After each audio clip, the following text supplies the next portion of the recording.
मुझे पति से खूब नाराजगी व शिकायत रही, पर वंदना नाम की उस दूसरी औरत के प्रति मेरे दिल में कभी वैरभाव नहीं रहा।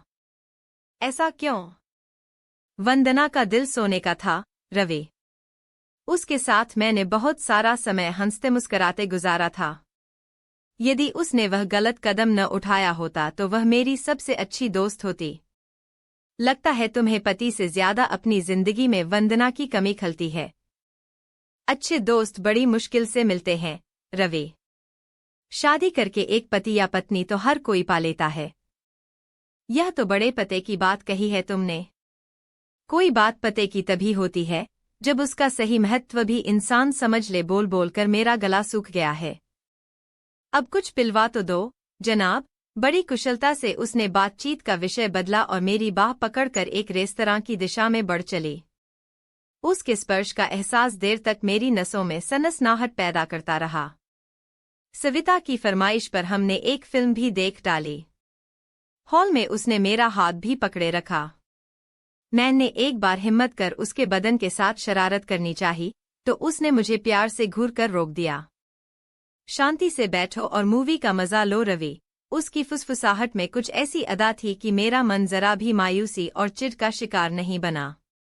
लंच हमने एक बढ़िया होटल में किया। फिर अच्छी देख परख के बाद गिटार खरीदने में मैंने उसकी मदद की। उसके दिल में अपनी छवि बेहतर बनाने के लिए वह गिटार मैं उसे अपनी तरफ से उपहार में देना चाहता था, पर वह राजी नहीं हुई।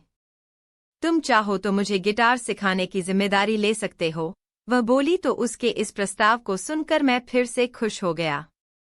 जब हम सविता के घर वापस लौटे तो रात के 8 बजने वाले थे। उसने कॉफी पिलाने की बात कहकर मेरी और ज्यादा समय उसके साथ गुजारने की इच्छा पूरी कर दी। वह कॉफी बनाने किचन में गई तो मैं भी उसके पीछे पीछे किचन में पहुंच गया। उसके नजदीक खड़ा होकर मैं ऊपर से हल्की फुल्की बातें करने लगा, पर मेरे मन में अजीब सी उत्तेजना लगातार बढ़ती जा रही थी। अंजू के प्यार से लंबे समय तक वंचित रहा मेरा मन सविता के सामीप्य की गर्माहट को महसूस करते हुए दोस्ती की सीमा को तोड़ने के लिए लगभग तैयार हो चुका था। तभी सविता ने मेरी तरफ घूमकर मुझे देखा। उसने जरूर मेरी प्यासी नजरों को पढ़ लिया होगा, क्योंकि अचानक मेरा हाथ पकड़कर वह मुझे ड्राइंग रूम की तरफ ले चली। मैंने रास्ते में उसे बाहों में भरने की कोशिश की तो उसने बिना घबराए मुझसे कहा, रवि, मैं तुमसे कुछ खास बातें करना चाहती हूँ। उन बातों को किए बिना तुमको मैं दोस्त से प्रेमी नहीं बना सकती हूँ। उसे नाराज करके कुछ करने का प्रश्न ही पैदा नहीं होता था। मैं अपनी भावनाओं को नियंत्रण में करके ड्राइंग रूम में आ बैठा और सविता बेहिचक मेरी बगल में बैठ गई। मेरा हाथ पकड़कर उसने हल्के फुल्के अंदाज में पूछा, मेरे साथ आज का दिन कैसा गुजरा है, रवि? मेरी जिंदगी के सबसे खूबसूरत दिनों में से एक होगा आज का दिन, मैंने सच्चाई बता दी। तुम आगे भी मुझसे जुड़े रहना चाहोगे? हाँ। और तुम? मैंने उसकी आंखों में गहराई तक झांका। मैं भी, उसने नजरें हटाए बिना जवाब दिया। लेकिन अंजू के विषय में सोचे बिना हम अपने संबंधों को मजबूत आधार नहीं दे सकते। अंजू को बीच में लाना जरूरी है क्या? मेरा स्वर बेचैनी से भर उठा। तुम उसे दूर रखना चाहोगे? हाँ। क्यों? वह तुम्हें मेरी प्रेमिका के रूप में स्वीकार नहीं करेगी। और तुम मुझे अपनी प्रेमिका बनाना चाहते हो?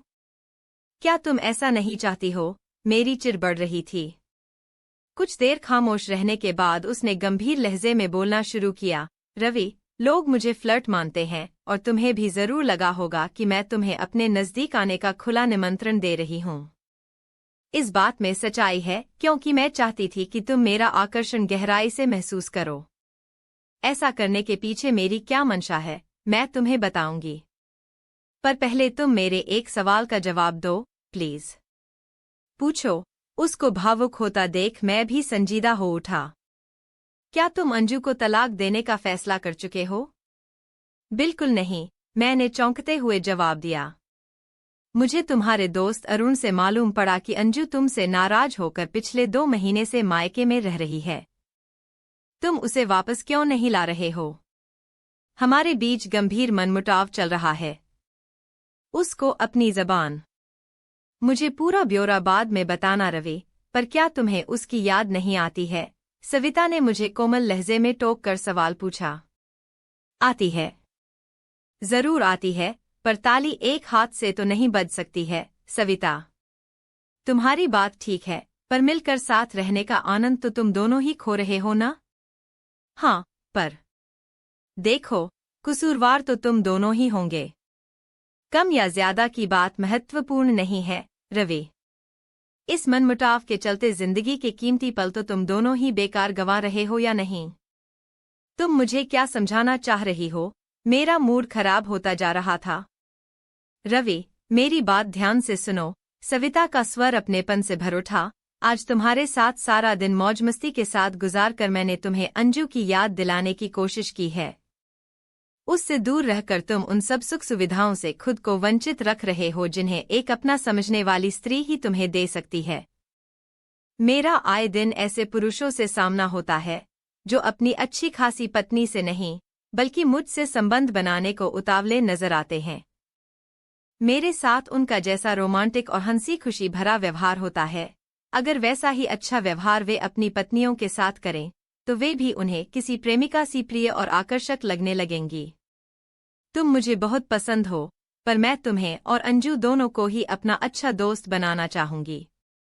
हमारे बीच इसी तरह का संबंध हम तीनों के लिए हितकारी होगा। तुम चाहो तो मेरे प्रेमी बनकर सिर्फ आज रात मेरे साथ सो सकते हो, लेकिन तुमने ऐसा किया तो वह मेरी हार होगी। कल से हम सिर्फ सहयोगी रह जाएंगे। तुमने दोस्त बनने का निर्णय लिया तो मेरी जीत होगी। यह दोस्ती का रिश्ता हम तीनों के बीच आजीवन चलेगा, मुझे इसका पक्का विश्वास है। बोलो, क्या फैसला करते हो रवि?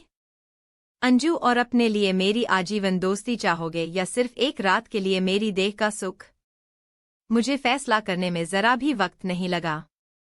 सविता के समझाने ने मेरी आंखें खोल दी थीं। मुझे अंजू एकदम से बहुत याद आई और मन उससे मिलने को तड़प उठा। मैं अभी अंजू से मिलने और उसे वापस लाने को जा रहा हूँ, मेरी अच्छी दोस्त। मेरा फैसला सुनकर सविता का चेहरा फूल सा खिल उठा और मैं मुस्कराता हुआ विदा लेने को उठ खड़ा हुआ।